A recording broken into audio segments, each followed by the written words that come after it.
The delivery man made just one phone call and caused the bank to go bankrupt on the spot. Only then did the manager realize that the man she had looked down on was actually the richest man in the world. It turned out the billionaire had chosen to experience life by hiding his identity and delivering takeout. That day, he came to the bank in his delivery uniform to withdraw money and happened to recognize his former college classmate, who was now the manager of this bank. He greeted the manager excitedly, but when she saw he was just a delivery man, she warned him not to act overly familiar with her during work hours. Then the man proceeded to handle his banking business. When the manager found out he was there to withdraw money, she instantly began mocking him, saying they only handled transactions for people worth tens of millions. She said a delivery man like him couldn't possibly have money in this bank. She said this as she tried to kick him out, stating flatly that this was not a place for someone like him. Hearing this, the man questioned her words. Still unaware of his real identity, the manager kept explaining, saying this wasn't just any ordinary bank.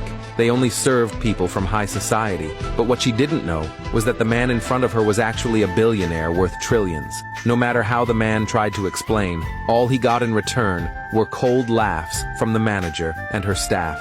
They insisted this was not a place for him, but the man didn't want to waste words with them. He asked directly if he could withdraw the money or not. Hearing this, the manager decided to give him one chance and asked how much money he had in his account. The next second, the man blurted out, $30 million, but all he got in return was mocking laughter. They said he didn't look like someone who had that kind of money. They thought he was insane and came here just to stir up trouble. They said this as they tried to throw him out. Seeing that the manager still refused to let him withdraw, the man advised her not to regret it later. But the manager arrogantly said that there was a huge gap in status between them, and he wasn't even qualified to make her feel regret. Those words instantly angered the man. He hadn't expected the bank staff to be so disrespectful. Just as he was about to lose his temper, an intern ran over saying that if the man didn't mind, he could help him with his withdrawal. But unexpectedly, the intern's kind gesture was met with scolding from the manager.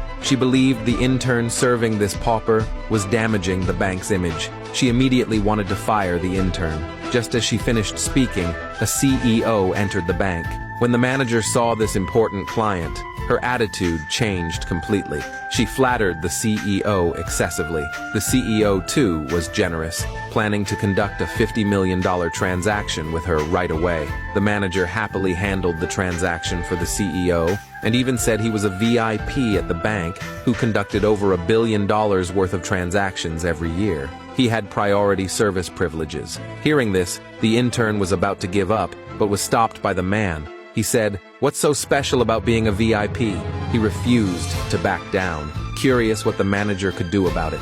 Seeing that the man wouldn't give in, she threatened that the CEO might blacklist him across the industry, but the man knew the CEO didn't have that kind of power. Seeing the man so disrespectful, the CEO stepped forward to confront him, mocking him for being a delivery guy who couldn't earn even a tenth of what he made in a lifetime. He said, "Can't help it, money makes me everyone's daddy." Then he told the man to leave immediately, saying he didn't want to dirty his sight. But just as he said that, the man slapped him across the face. That completely enraged the CEO. He couldn't believe he'd been hit by a delivery guy. He instantly threatened that the man was finished. Even the manager urged the man to kneel and apologize to the CEO, saying it might reduce the consequences. But the CEO had no intention of letting him off easily. He wanted both an apology and compensation, and said he'd send him to jail, but both of them had underestimated the man's power. He gave them 30 seconds to apologize to him or he'd shut the bank down. The manager immediately thought he was crazy and ordered security to throw him out, but the CEO was curious to see how far the man would go. When the time was up, the man picked up his phone and called his assistant, instructing them to notify all company heads under his name to immediately withdraw all funds from this bank. As soon as the call ended, the manager couldn't wait to mock the man, calling him a vain fraud who made up such a ridiculous lie for his pride. She didn't want to talk to him any further and ordered the security to detain him. Just then, the manager's phone rang unexpectedly. Before she could react, companies started withdrawing their deposits one after another. Only then did the manager realize the bank was doomed. These companies held at least $2 trillion in deposits combined. The bank simply couldn't cover that amount. Seeing this, the man asked the manager, "Do you like the gift I gave you?" But the manager refused to believe this was the man's doing. She immediately reported the incident to the bank president. When the president heard the news, she was shocked. She asked the manager what on earth had happened. When she learned the manager didn't know either, she ordered her to resolve the matter immediately. Meanwhile, the president called the man's assistant to ask why their partnership had suddenly ended. When she found out that her staff had offended the assistant's boss, she realized they had made a huge mistake. Upon learning the man was still in the bank, she decided to handle the matter personally. Back in the lobby, the returning manager tried to kick the man out when she saw he hadn't left yet, but the man hadn't gotten his money yet.